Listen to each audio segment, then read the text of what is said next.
प्यारे दोस्तों, आज हम आपको वाकया सुनाने वाले हैं एक ऐसे मियां बीवी का जो कि हज करने गए और वहां जाकर अजीबों गरीब जानवर की शक्ल में तब्दील हो गए।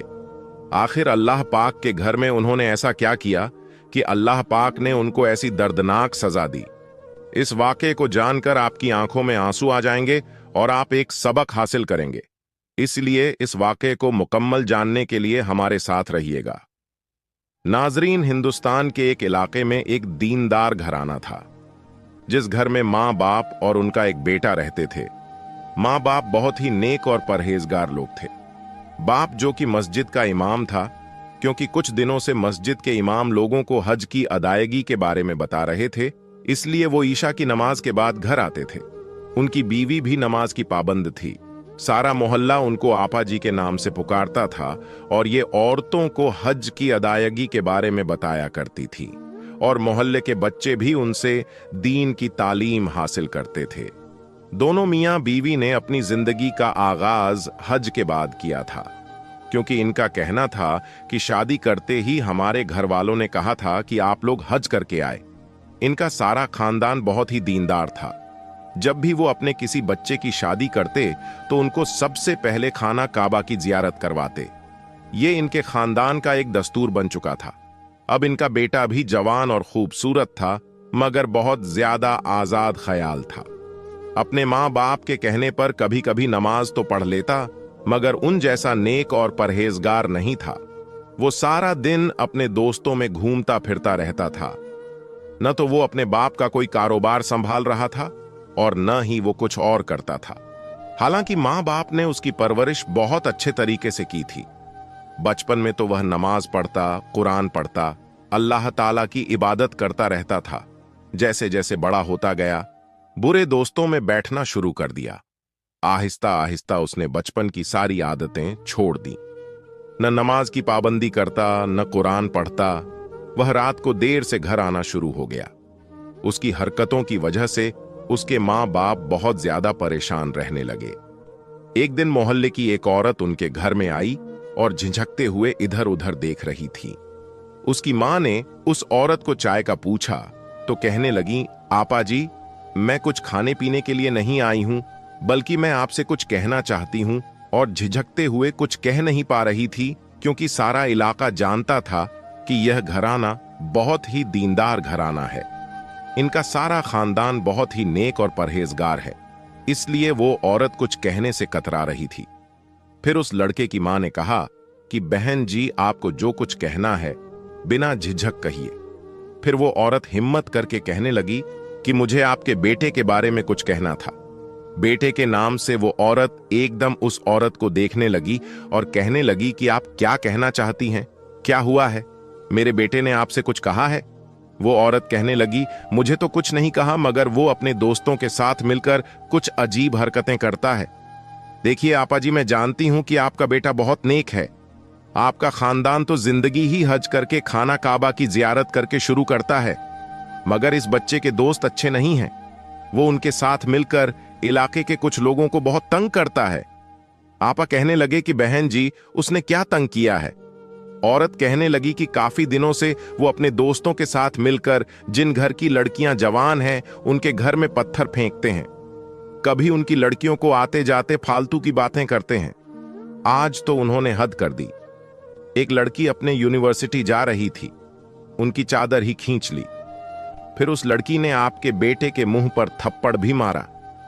आपा जी, आप अपने बेटे से कह दीजिए कि ऐसे बुरे दोस्तों के साथ न घूमा करें। इतना कहकर वो औरत चली गई और वो आपा जी गुमसुम बैठी दरवाजे को देखती रही। मगरिब की नमाज के बाद जब उसके शौहर घर आया, शाम का खाना खाने लगे, तो उसकी बीवी कहने लगी कि देखिए, हमारा बेटा अब बड़ा हो गया है, हमें उसकी शादी करनी चाहिए। आप तो जानते हैं वो आपकी तरह 5 वक्त का नमाजी नहीं है, और मैं चाहती हूं आप कोई अच्छा सा रिश्ता देखकर उसकी शादी कर दें, ताकि वो शादी के फौरन बाद खानाए काबा की जियारत करें। और हज भी करीब है, इसी साल हज भी करें, और मुझे उम्मीद है कि वो अपने बुरे दोस्तों से ताल्लुक खत्म कर देगा। फिर उसकी जिम्मेदारी होगी कि वो अपने घर को संभाल लेगा। उन्होंने अपनी बीवी की हां में हां मिलाई और कहने लगे कि ठीक है, मैं अभी मसरूफ हूं, आप खुद ही कहीं अच्छा रिश्ता देख लीजिए। फिर आपा जी ने किसी रिश्ते वाले को बोला कि आप मेरे बेटे के लिए किसी ऐसी जगह रिश्ता करवाएं जहां की लड़की बहुत खूबसूरत हो, दीनी हो, कुरान पाक की तालीम जानती हो। तुम जितना रकम लोगे मैं तुम्हें उतना रकम अदा करूंगी, बस रिश्ता अच्छा होना चाहिए। रिश्ते वाले ने रिश्ते के लिए पैसे ले लिए और जैसे तैसे करके उसने रिश्ता करवा दिया। वो कहते हैं ना कि जोड़े तो आसमानों पर बनते हैं, जैसा शौहर वैसी बीवी। अब आपा उनकी शादी कर दी और दोनों मियां बीवी बहुत ज्यादा खुश थे। अब उनका शौहर और दोनों मिलकर नई जिंदगी का आगाज करवाना चाहते थे। उनको हज पर भेजना था, मगर उनका बेटा और बहू कितने बदकिस्मत थे। जहां सारी दुनिया जाना चाहती थी या वहां पर जाना नहीं चाह रहे थे। उनकी बहू का ख्याल था कि अगर हमको कहीं भेजना चाहते हैं तो कहीं ऐसी जगह भेजें। जहां हम जाना चाहते हैं हमें लंदन भेजें, पेरिस भेजें। अभी तो सारी उम्र पड़ी है, खानाए काबा को हम बाद में भी जा सकते हैं। मगर उनके बेटे को सब पता था अपने खानदान का जो दस्तूर है, शादी के फौरन बाद हमें खाना काबा की जियारत करना होता है। जब उनकी मां ने मुस्कुराते हुए कमरे में लेकर 2 टिकटें गई तो कहने लगी कि बेटा, आप दोनों बहुत खुशकिस्मत हैं। आपको हज करने की सादत अल्लाह ताला ने दी है। जब हमारी भी शादी हुई थी तो हमें भी सबसे पहले हज करने की सादत हासिल हुई और आप लोगों को भी हज करने की सादत हासिल हो रही है। वरना ज्यादातर हमारे खानदान वालों को पहले उम्राह करना पड़ा। अब आप लोग अपनी पैकिंग कर लीजिए। वो दोनों मियां बीवी अपना सामान लिए एयरपोर्ट पर पहुंच चुके थे। जहाज पर सवार हुए। जितने भी उस जहाज में हाजी सवार थे, सबके सब हाथों में तस्बीह कर रहे थे। जहाज पर सवार हुए जितने भी हाजी सवार थे, सबके हाथों में तस्बीह थी। किसी के हाथ में कुरान पाक था, कोई वैसे ही अल्लाह का जिक्र कर रहा था और ये दोनों मियां बीवी जोर जोर से कहकहा लगाते हुए बातें कर रहे थे। उस एरोप्लेन में सभी हज करने वाले सवार थे, मगर अफसोस की बात यह थी कि वह दोनों मियां बीवी तस्बीह करने के बजाय, दरूद पाक पढ़ने के बजाय, दोनों कभी हंसते कभी उल्टी सीधी हरकतें करते। सब लोग उनको अजीब नजरों से देख रहे थे, मगर ये दोनों अपने आप में मग्न थे। उनको किसी की कोई परवाह नहीं थी। एयरप्लेन जद्दाह के एयरपोर्ट पर लैंड हो गया। सभी पैसेंजर एयरपोर्ट पर उतर गए। यह दोनों मियां बीवी भी एयरपोर्ट से बाहर आकर वहां से होटल पहुंचे तो वहां पर भी सब लोग इनसे बहुत ज्यादा तंग थे। इधर लोगों का कहना था कि इन दोनों मियां बीवी की हरकतें और बातें बहुत अजीब थीं। ये बातें तो अपने कमरे में करते, मगर इनकी आवाजें दूसरे कमरों तक गूंजती रहती थीं। यह दोनों मियां बीवी अपने कमरे में भी मस्ती मजाक किया करते थे और जोर जोर से हंसते थे। इसी वजह से सारे होटल के लोग इन दोनों मियां बीवी से बहुत ज्यादा तंग थे। होटल के आजू बाजू के लोगों का कहना था कि ये दोनों मियां बीवी बहुत ज्यादा बदतमीज और बदइखलाक लोग हैं। लोगों का कहना था कि इसकी बीवी तो पर्दे में ही थी, मगर पर्दे में भी वो बेपर्दा लग रही थी। उसका पर्दा न होने के बराबर था। उसने लिबास भी ऐसा पहना हुआ था कि लग ही नहीं रहा था कि ये यहाँ हज करने आए हुए हैं, और जो उसने ऊपर बुर्खा पहना हुआ था वो इस कदर चुस्त था कि उस लड़की की काली तौर पर दिखाई दे रहे थे। आजकल की जो बेहया लड़कियां हैं वो इसी तरह का अब्बाया पहना करती हैं। इस तरह पर्दा होना ना होना बराबर था। उस लड़की ने भी अब्बाया फैशन के तौर पर पहना हुआ था। इधर हर कोई उन दोनों मियां बीवी को मुड़ मुड़ कर देखता, क्योंकि उन दोनों ने फैशन के साथ साथ बेशर्मी की हद पार कर दी थी। वो दोनों होटल से लेकर हरम शरीफ के अंदर तक ऐसी बातें करते आ रहे थे जिसे ये तन्हाई में कर रहे हों। वहां के सभी लोग उनको देख रहे थे। सभी लोग इन दोनों से तंग हो रहे थे। ये दोनों एक दूसरे के साथ जोर जोर से बातें करते, हंसते, कहकहा लगाते जा रहे थे और अजीब किस्म की शरारतें करते जा रहे थे। हरम शरीफ के अंदर उस लड़की का कहकहा इस कदर ऊंचा गूंजा कि लोग बड़ी मुश्किल से जब्त करके रह गए। पलटकर उन दोनों मियां बीवी को देखने लगे। उन दोनों ने जरा भी हया बाकी नहीं थी। उस वक्त हरम शरीफ में दोनों दाखिल थे, उसके बावजूद इस तरह की हरकतें करते फिर रहे थे। उसके बावजूद उनके दिल में जरा भी ख्याल नहीं था। खानाए काबा में वो ऐसी हरकतें कर रहे थे। होटल में नहीं बल्कि पूरे हज के अदायगी के दौरान यही हरकतें थीं। एक मर्तबा तो जिस काफिले के साथ वो आए थे, उन्होंने इन दोनों को समझाना भी चाहा कि अगर आप पहली मर्तबा हज पर तशरीफ लाए हैं तो आपको यहाँ के क़वानीन और जमात का पता होना चाहिए। आखिर आप लोग मुसलमान हैं। हरम शरीफ का एहतराम करना तो हम सब पर लाजिम है। आप दोनों इस तरह हंस रहे हैं, बातें कर रहे हैं जैसे आप लोग पिकनिक पर आए हों। इस शख्स की बातें उन दोनों मियां बीवी को इस कदर जला रही थीं जैसे कोई आग लकड़ी को जलाती है। वो दोनों इस शख्स के साथ बदतमीजी करने लगे, झगड़ने लगे। ये लड़का समझाने वाले शख्स का गिरेबान पकड़कर कहने लगा, आखिर तुम होते कौन हो? आखिर तुम्हें हक ही क्या है हमारे बाप बनने वाले? हमने तुमसे कहा था कि हमें मशवरा दो, नसीहत करो। हम अपना अच्छा या बुरा समझते हैं। पहले खुद को तो देख लो, तुम कौन सा किसी मस्जिद के इमाम हो। जाओ, जाकर पहले अपने खुद के गुनाह बख्श लो, फिर दूसरों पर नजर रखना। बेहतर है कि यहां से दफा हो जाओ। ये दोनों मियां बीवी ऐसी बातें करके हर किसी को चुप करवा दिया करते थे। उस शख्स के जाने के बाद ये दोनों हाथ पर हाथ मारकर हंसने लगे।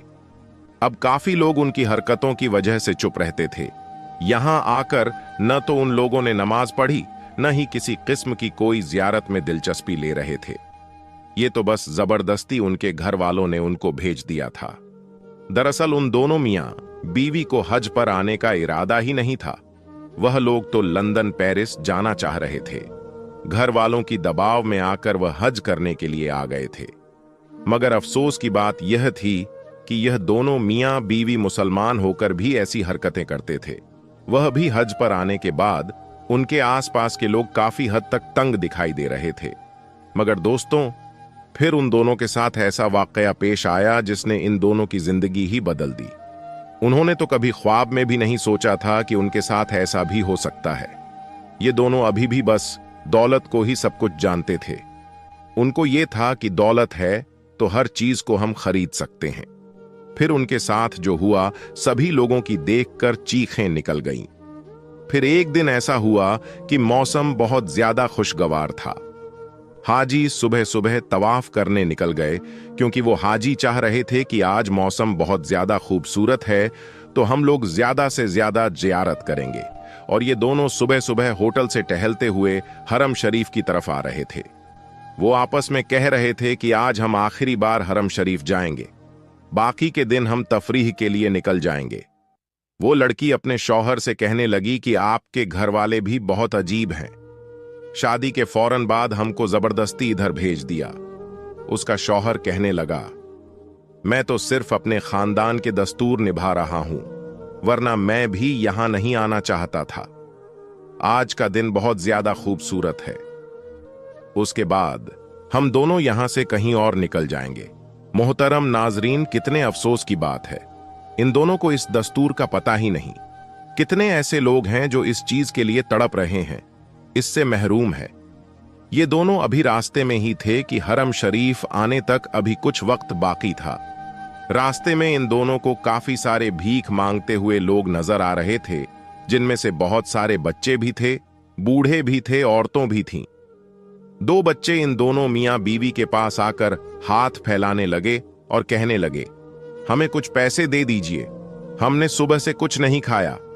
इन दोनों ने बच्चों को धक्का मारते हुए आगे बढ़ गए। फिर थोड़ा सा आगे गए तो उन दोनों को एक बूढ़ा बुजुर्ग बेकार ही नजर आया, जो खुद को बड़ी मुश्किल से घसीटता हुआ उनके पास आया, क्योंकि इस भिखारी की दोनों टांगें कटी हुई थीं। वो अपनी दोनों टांगों से महरूम था और एक बाजू भी उसका कटा हुआ था। बस एक बाजू के सहारे खुद को घसीट रहा था और उनके आसपास आकर कहने लगा कि मुझे कुछ सदका खैरात दे दीजिए। वो दोनों आपस में बातें करने लगे, मगर ऐसे थे कि उन्होंने भिखारी को देखा ही नहीं। फिर उस भिखारी ने खुद को मजीद घसीटा और उनके पांव पकड़कर कहने लगा कि मुझे कुछ खैरात दे दीजिए। जैसे ही उस लड़के को पता चला कि भिखारी ने मेरे जूते पर हाथ रखा है, उसने जोर से उसके हाथ पकड़कर झटका और अपने पांव की ठोकर से उस भिखारी को मारने लगा। सीने पर, पेट पर, मुंह पर जिस कदर हो सकता था वो अपने भारी जूतों से उसको मार रहा था। कहने लगा कि गंदे इंसान, तुमने मेरे कपड़े गंदे कर दिए, मुझे छूने की तुम्हारी हिम्मत कैसे हुई, तुमने मेरे जूते गंदे कर दिए, चलो साफ करो मेरे जूते। फिर वो अपना जूता उसके मुंह के ऊपर रख देता है और दूसरा पांव उसके बाजू के ऊपर रख देता है।